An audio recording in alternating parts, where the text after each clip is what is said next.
Танкисты пристально наблюдали за суетившимися вокруг их танка ремонтниками. От крепившихся решетчатых экранов машина приобретала совсем другой, непривычный вид. Но удачный результат эксперимента мог сохранить им жизнь. Я предлагаю вот так вешать. Или, если их перевернуть... В последние месяцы войны в боях на улицах немецких городов все чаще танкистам приходилось сталкиваться с фаустниками.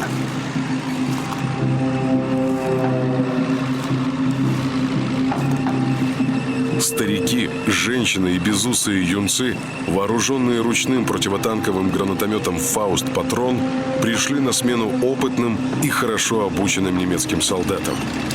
«Фауст Патрон» представлял не меньшую опасность, чем вражеский танк.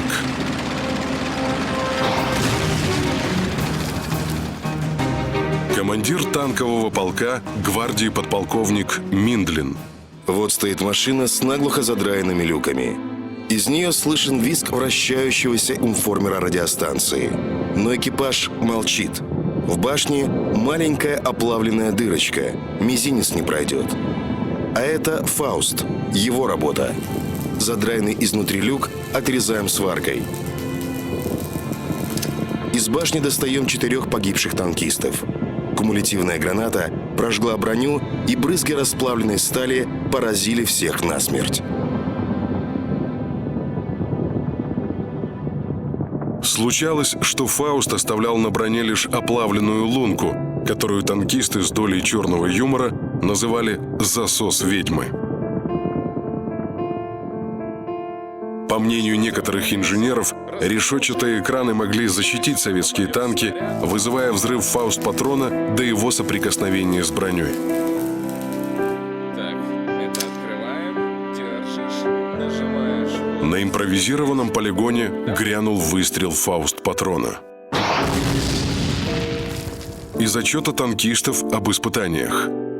В результате выстрела поверхность сетки была разорвана и имела прогиб в сторону брони. Пробоина в наклонном листе борта танка сквозная. Несмотря на экраны, броня пробивалась. Но в некоторых частях, сражавшихся под Берлином, самодельные экраны все же устанавливались. Однако радикальное решение в борьбе с «Фауст-патронами» пришлось искать в тактике ведения городского боя. 31 января танкисты Первого Белорусского фронта вышли к Одеру в районе Кюстрина и Франкфурта на Одере. Не дожидаясь подхода пехоты, танкисты форсировали реку и захватили плацдармы. Позади осталось 400 километров польской земли, 35 разбитых немецких дивизий, сотни тысяч пленных. А впереди, всего в 100 километрах, находилось логово фашистского зверя – Берлин. Казалось, еще рывок, и война будет окончена.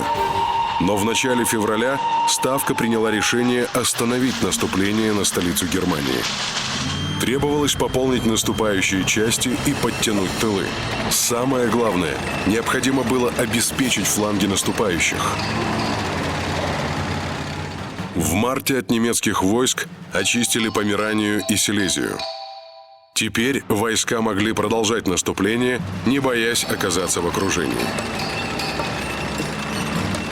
В марте 1945 года немцы предприняли попытку контрнаступления под Кюстрином, закончившуюся полным провалом. В череде неудач вермахта это не было бы чем-то из ряда вон выходящим, если не учитывать тот факт, что от Кюстрина до Берлина менее 100 километров. 28 марта в бункере рейхсканцелярии, взбешенный неудачей, Гитлер обвинял командующего 9-й армией Бюссе и других генералов. Когда начальник генерального штаба Гудериан попытался за них вступиться, гнев Гитлера обрушился и на него.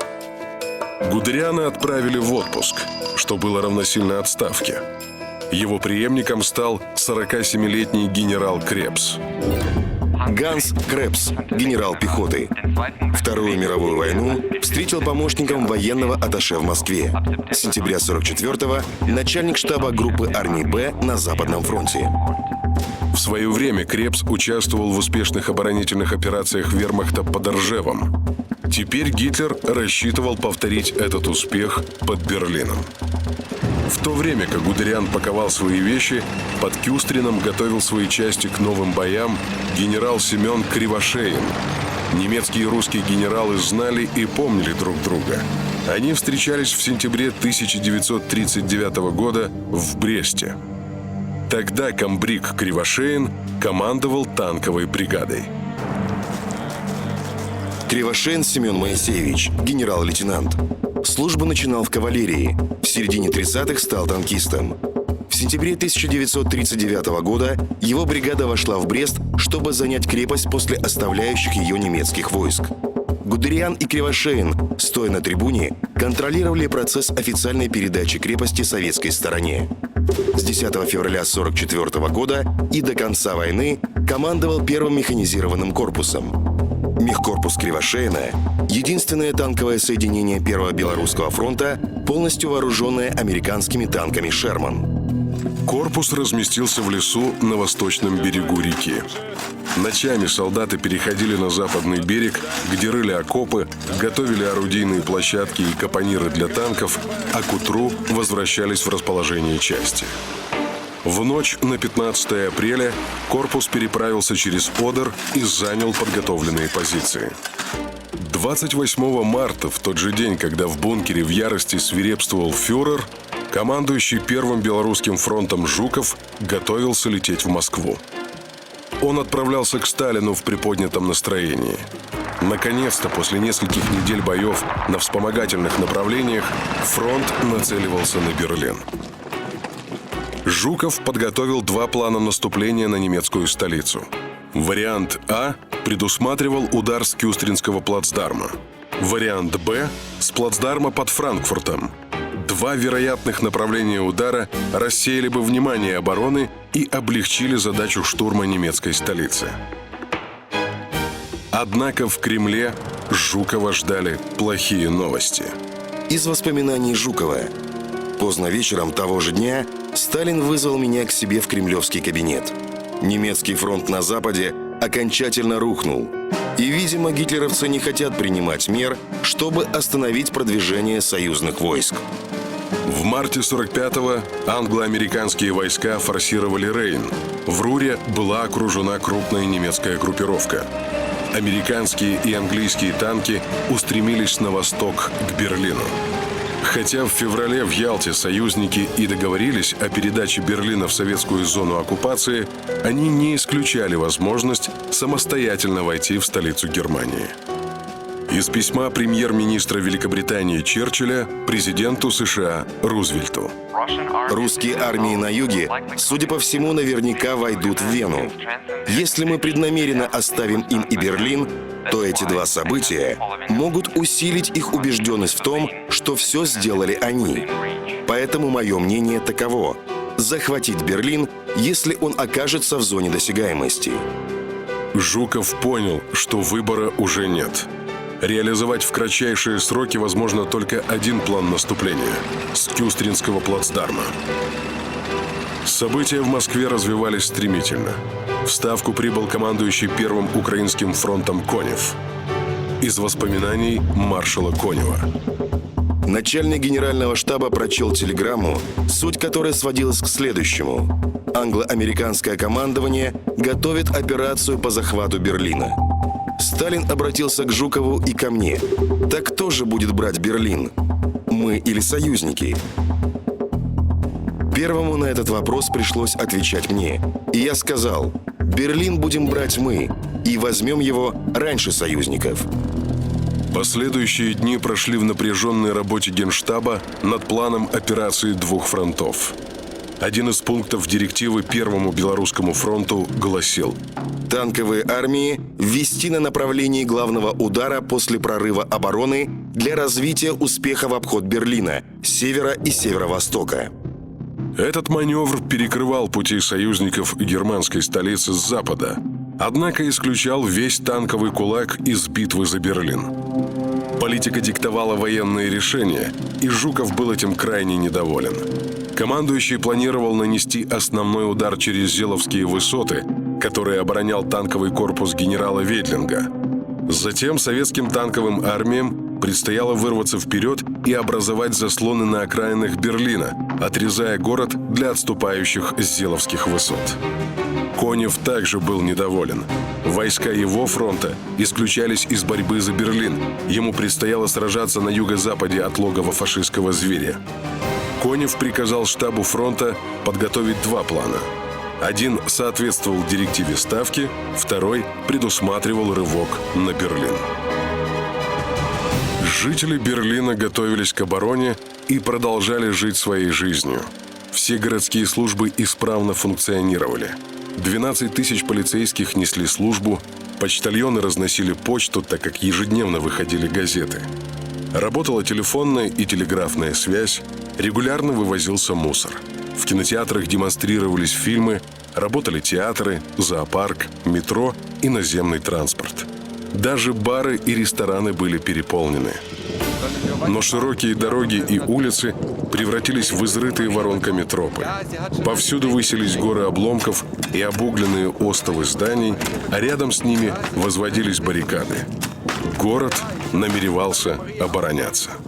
Баррикады Берлина сооружались на промышленном уровне.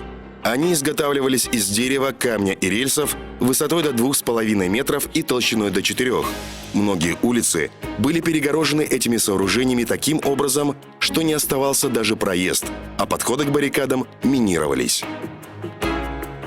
Танки, неспособные к передвижению, вкапывали на перекрестках и использовали как неподвижные огневые точки. Для защиты от бомбардировок в городе возвели 3 гигантские башни ПВО. На крыше бетонных строений высотой около 40 метров устанавливались зенитные орудия и автоматические зенитные пушки. Среди гражданского населения выделялись вооруженные люди с повязками на рукаве. Они входили в отдельные батальоны фольксштурма, подчинявшиеся не вооруженным силам, а национал-социалистической партии Германии. Ополчения фольксштурма формировались по сентябрьскому 1944 года указу Гитлера о тотальной мобилизации мужчин в возрасте от 16 до 60 лет. С февраля 1945-го в фольксштурм призывались и женщины.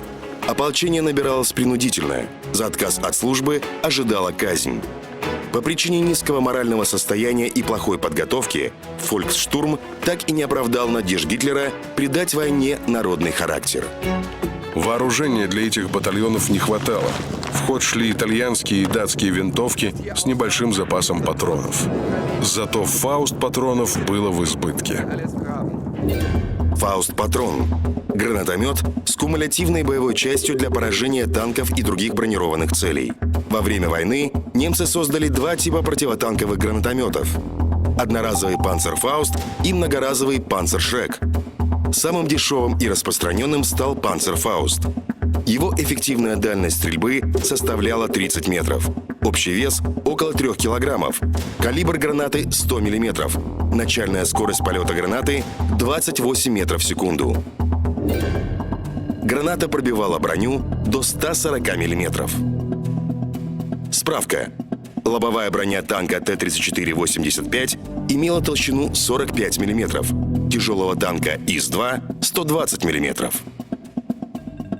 На пути войск Жукова к столице Третьего рейха стояла армия генерала пехоты Бюссе. Оборону заняли 3-я танковая и 9-я полевая армии группы армий Висла, 4-я танковая и 17-я полевая армии группы армий Центр. Они включали 48 пехотных, 6 танковых, 9 моторизованных дивизий, а также большое количество отдельных частей. Группировку из более чем миллиона человек поддерживали 1500 танков, 10 400 орудий и минометов, а также 3300 самолетов 6-го воздушного флота и воздушного флота «Рейх». В резерве командования сухопутных войск в Берлине было сформировано около 200 батальонов фольксштурма. Общая же численность гарнизона Берлина превышала 200 тысяч человек. Бюссе оценил перспективу обороны предельно цинично. Мы будем считать свою задачу выполненной, если нам в спину ударят американские танки. Германские генералы считали, что судьба Берлина решается на русском фронте, удержать который следует любой ценой. Поэтому гарнизон Берлина был немногочисленным. Все силы бросили на фронт. В воскресенье 15 апреля немецким солдатам зачитали обращение фюрера. Солдаты Восточного фронта. Берлин останется немецким, Вена снова будет немецкой, а Европа никогда не будет русской. Образуйте монолитную общность для защиты не пустого понятия Отечества, а для защиты вашей Родины, ваших жен, ваших детей, а с ними и вашего будущего. Фраза «Берлин останется немецким» сразу стала пропагандистским штампом. Мальчишки из Союза германской молодежи «Гитлер-Югенд» писали эти слова на стенах домов и заборах немецкой столицы. А в советских частях звучало обращение военного совета Первого Белорусского фронта. Наши части прошли тяжелый, но славный путь. Боевые знамена наших соединений овеяны славой побед, одержанных над врагом под Сталинградом и Курском, на Днепре и в Белоруссии, под Варшавой и в Померании, в Бранденбурге и на Одере. Славой наших побед, потом и своей кровью завоевали мы право штурмовать Берлин и первыми войти в него, чтобы первыми произнести слова сурового приговора немецким захватчикам. Вперед на Берлин! В понедельник, 16 апреля в 3 часа ночи по берлинскому времени тишину фронта всех армий взорвал мощный залп огромной массы артиллерии и минометов. Началась артиллерийская подготовка.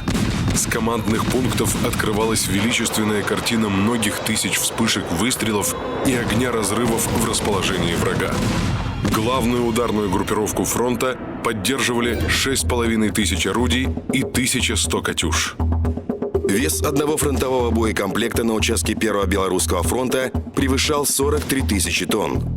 В направлении главного удара на 1 километр фронта приходилось 358 тонн боеприпасов. В Берлине звуки начавшегося наступления казались приглушенными раскатами далекого грома. Но в 5 километрах от линии фронта со стен падали картины, вдребезги разбивались оконные стекла и зеркала. Со шпиля церкви в городке Мюнхенберг слетел крест.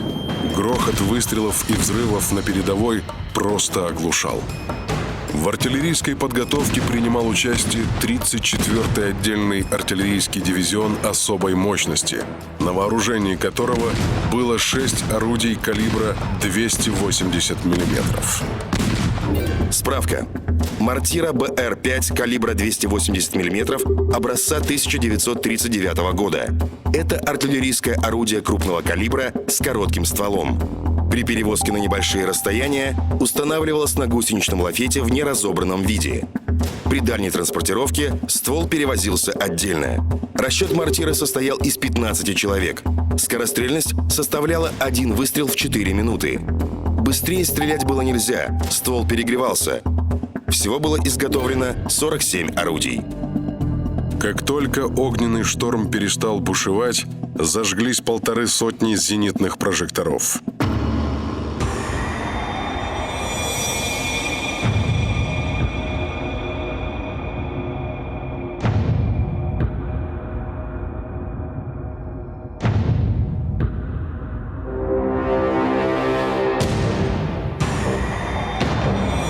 Наступать при их свете предложил Жуков. Однако осуществлению идеи ослепить противника помешала погода. Вязкий плотный туман окутал утро. После артподготовки передний край погрузился в густые облака дыма и пыли, которые свет прожекторов не пробивал.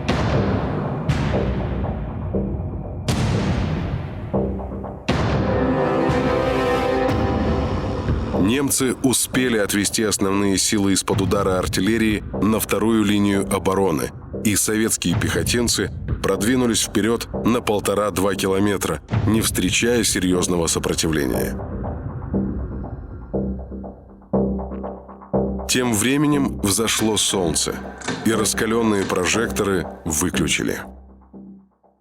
Несмотря на первоначальный успех, к середине дня стало ясно, что прорвать оборону противника сходу не получилось. Зеловские высоты в долине опоясывала сеть ирригационных каналов, но мосты через них были немцами взорваны, а подходы к переправам заминированы.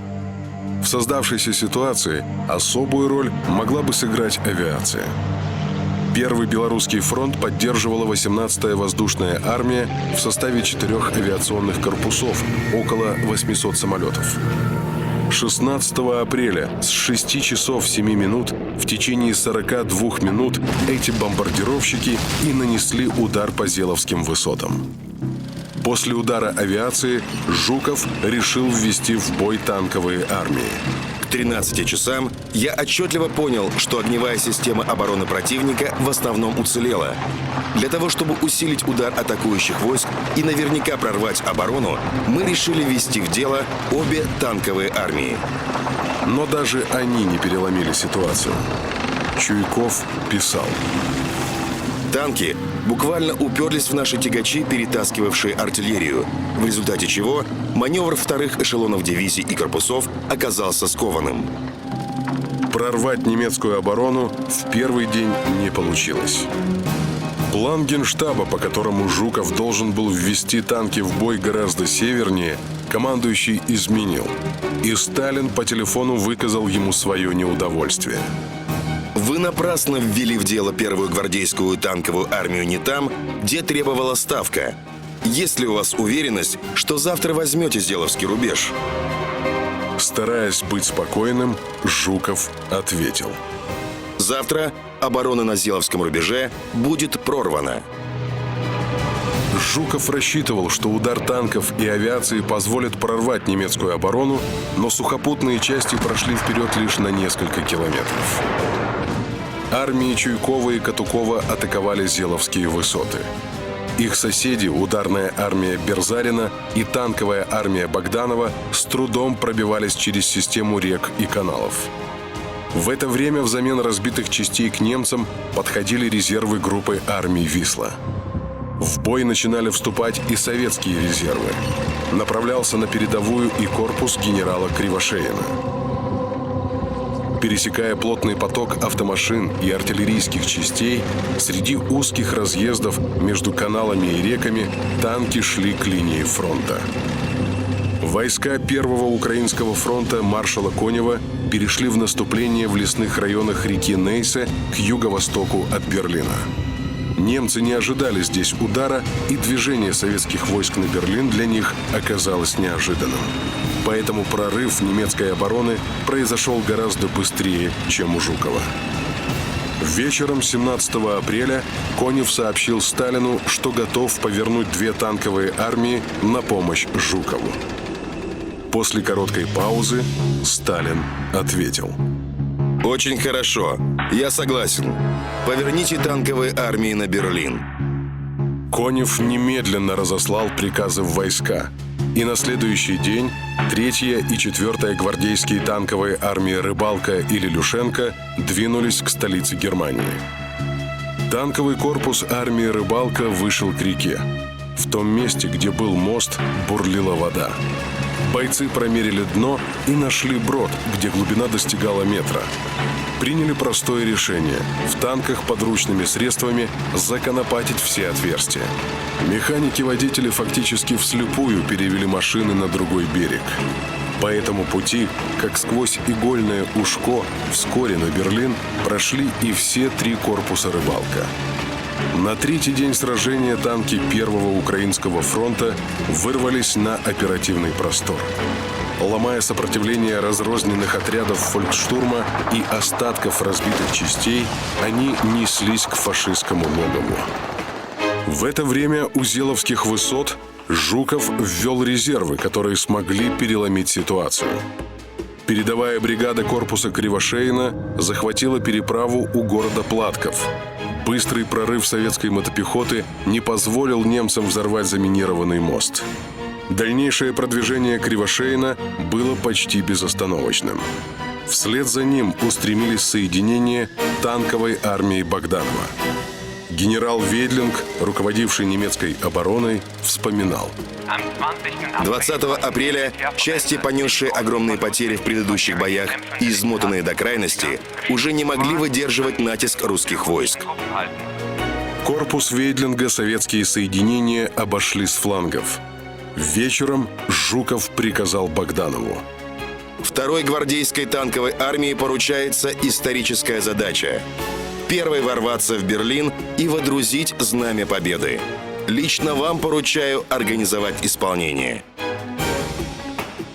21 апреля танкисты Кривошеина прорвались к пригороду Берлина Вейсензе и первыми вышли на столичные улицы, за что их командиру было присвоено звание Героя Советского Союза. Главные силы Первого Белорусского фронта, словно лавина, с флангов обходили разбитый корпус Вейдлинга. Армия за армией советские войска приближались к окраинам столицы Германии. А планам Конева по выходу на улицы германской столицы не суждено было сбыться. Леса и озера, многочисленные заграждения, минные поля, доты у Барута и Цоссена задержали темп наступления танков «Рыбалка». Глубокий обход войск Жукова позволил замкнуть кольцо за спиной у немецкого Одерского фронта. Почти вся 20-тысячная немецкая армия оказалась в окружении в лесах к юго-востоку от Берлина. Отступить в город и защитить его было уже некому. Перед Гитлером стояла дилемма – остаться в столице или бежать в Альпийскую крепость. Свою надежду он связывал с армейской группой под командованием обергруппенфюрера СС Штайнера. Гитлер телеграфировал генералу: Первоочередной задачей армейской группы Штайнера является наступление с севера. От успешного выполнения вашей задачи зависит судьба столицы Германского рейха. Спустя 2 дня, выяснив, что приказ еще не выполнен, Гитлер в бешенстве проклинал армию, кричал о коррупции, слабости, лжи. Все кончено. Остается только смерть. Фюрер заявил, что останется в Берлине.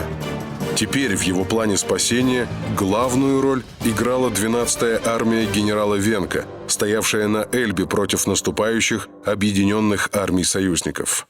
23 апреля Венк начал разворачивать войска на столицу.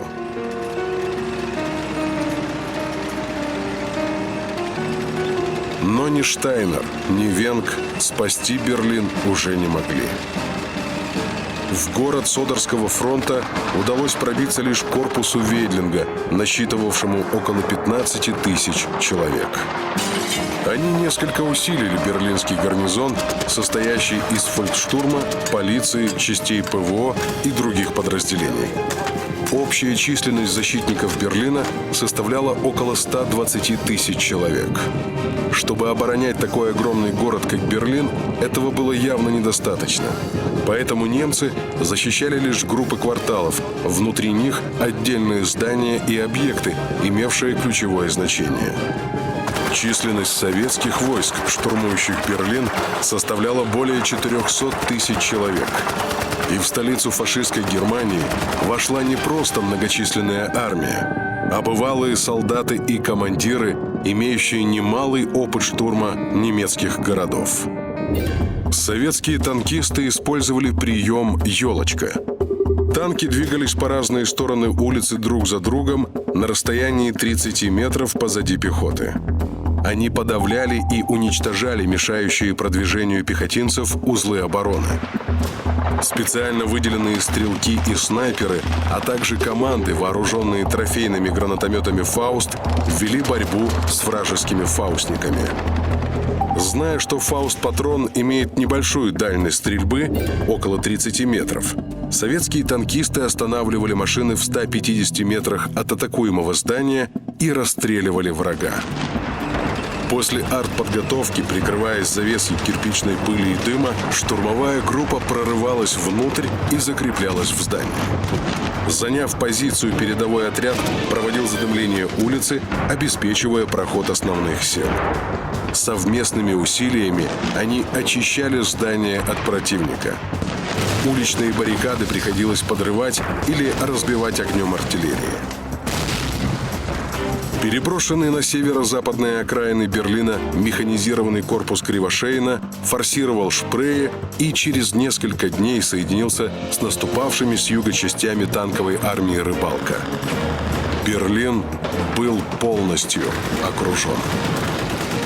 Фланг одного из секторов обороны города прикрывала река Шпрее. В этом месте ширина русла достигала 200 метров. Немцы понимали, что быстро здесь построить переправу советским войскам не удастся. Поэтому берег защищал лишь небольшой отряд. Появление советских катеров стало для немцев полной неожиданностью. 10 катеров Днепровской флотилии, вооруженные пулеметом «Максим», подвезли на грузовиках и спустили на воду. Под покровом темноты и тумана десант на обычных лодках беззвучно пересек реку. Ставка на внезапность оказалась успешной. Десант закрепился на вражеском берегу. А вскоре заревели и моторы катеров. На захваченном плацдарме накапливались значительные силы Красной армии. Началась переправа паромов с артиллерией. Этот маневр позволил дезорганизовать целый сектор обороны Берлина. Под угрозой окружения немцы поспешно отступили, оставив несколько кварталов практически без боя.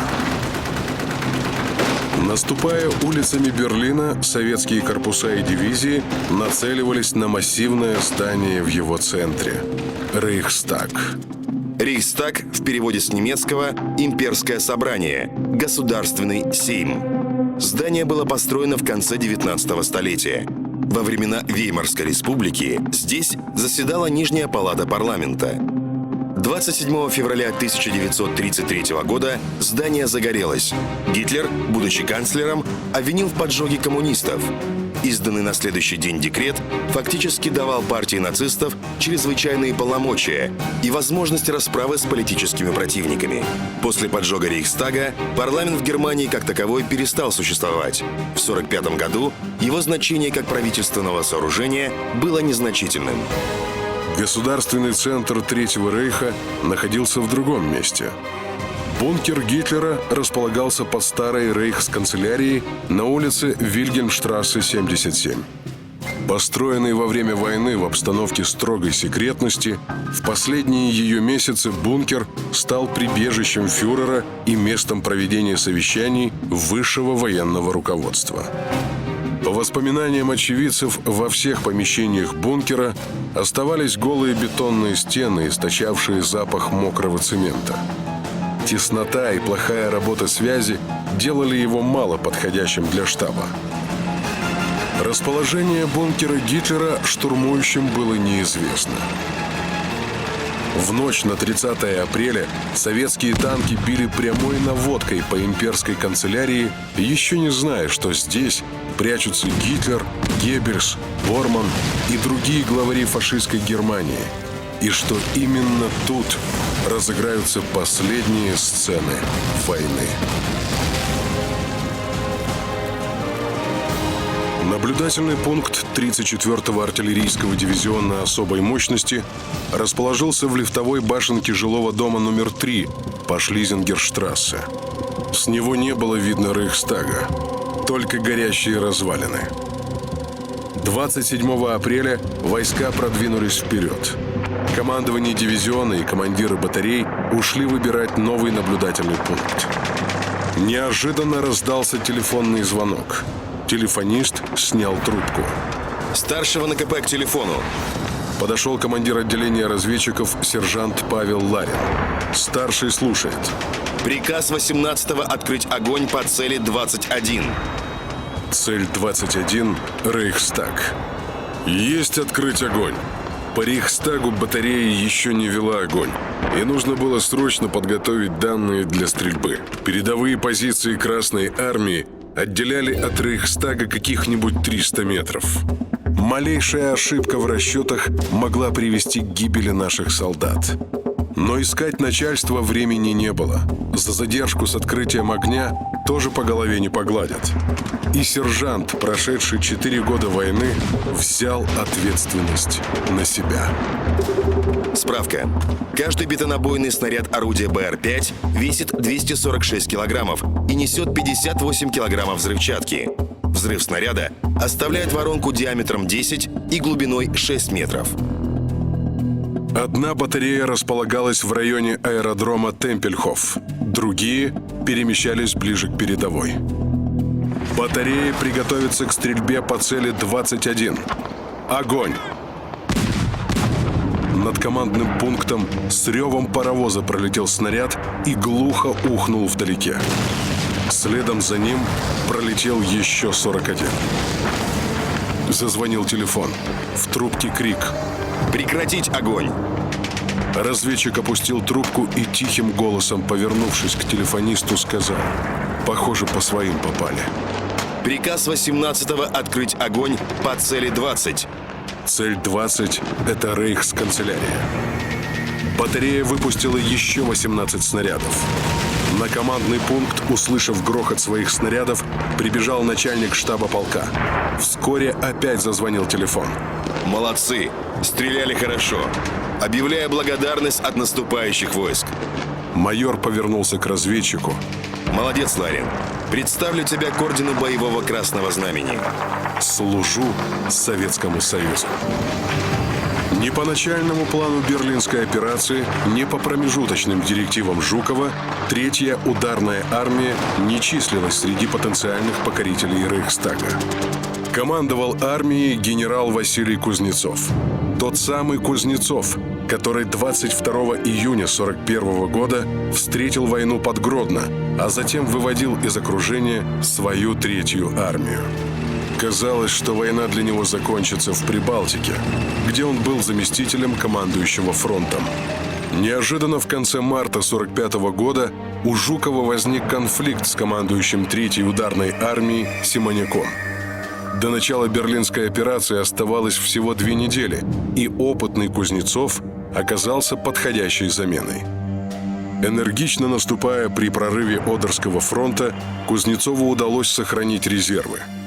Теперь он находился в 800 метрах от знаменитого здания с куполом, башенками и колоннами. 29 апреля состоялся первый штурм Рейхстага. Атакующим удалось пробиться вплотную к нему, но в спину им стреляли из массивного здания Кроль-оперы на площади. Пришлось отойти назад. Кроль-опера была атакована и очищена от засевших в ней немцев.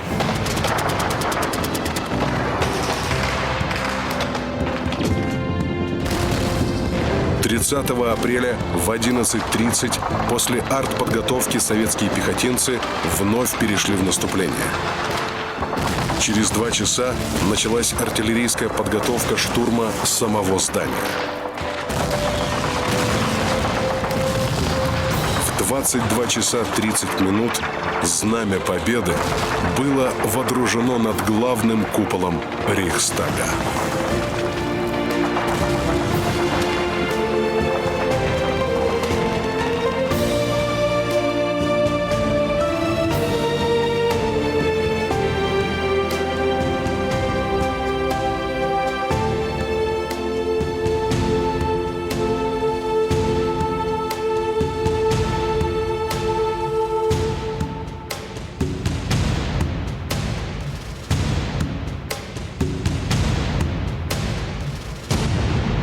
Еще 29 апреля Гитлер обратился к генерал-майору Монке, командовавшему центральным сектором обороны Берлина.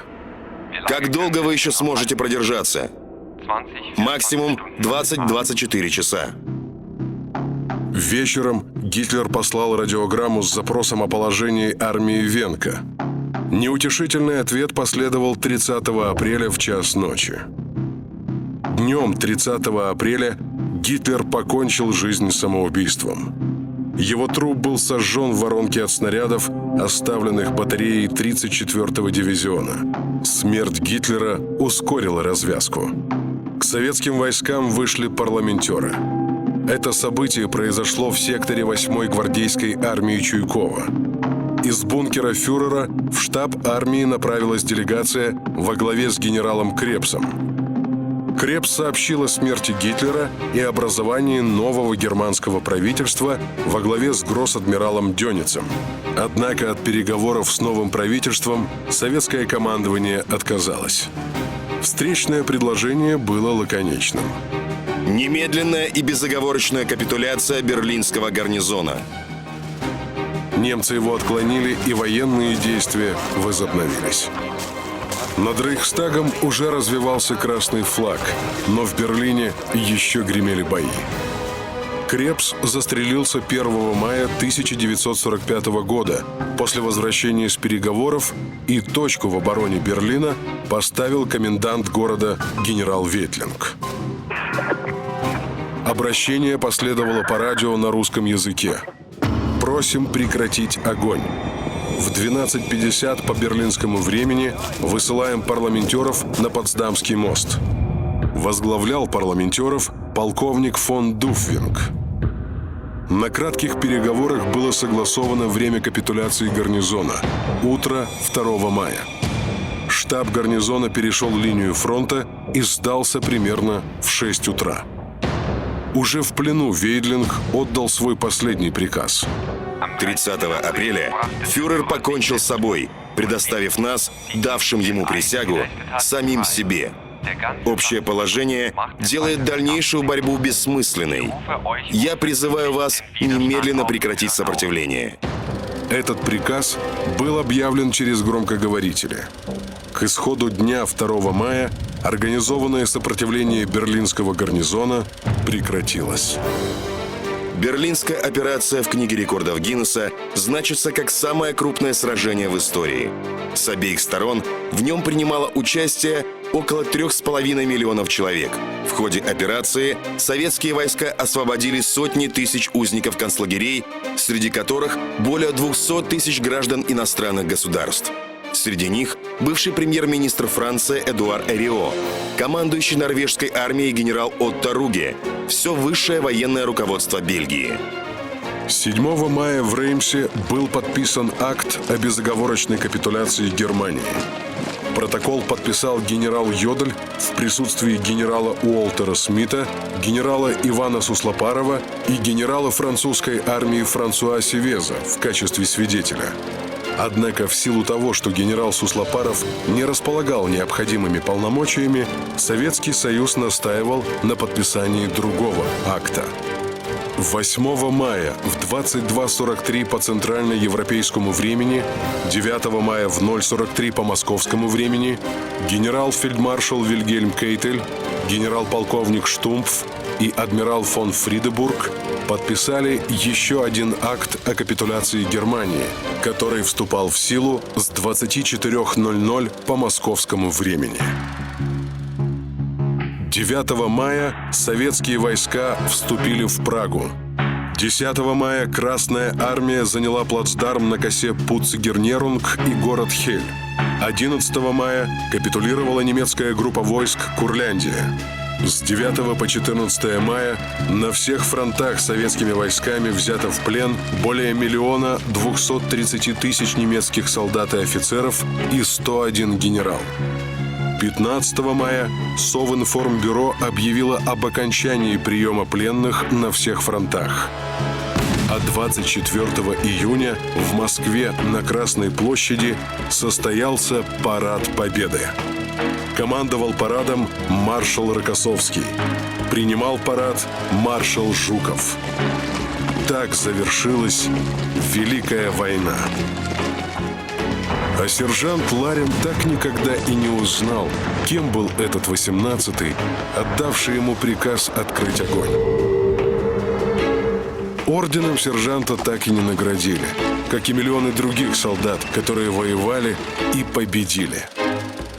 Утром 3 мая 1945 года Ларин получил приказ вместе с разведчиком пойти в район целей, чтобы задокументировать попадание снарядов. Гарнизон Берлина уже капитулировал, но по дороге красноармейцев с крыши дома обстрелял пулеметчик. К счастью, промахнулся. В рейхсканцелярию Ларина не пустили. В тот день в ставку Гитлера приехал осматривать Жуков и офицеры фронта. Артиллеристы зафиксировали попадание снарядов и направились к Рейхстагу. И здесь пробиться внутрь тоже было невозможно. Здание заполнили тысячи солдат и офицеров, праздновавших победу. Тогда, встав на плечи своему напарнику, солдат оставил на стене свой автограф. Сержант Павел Ларин.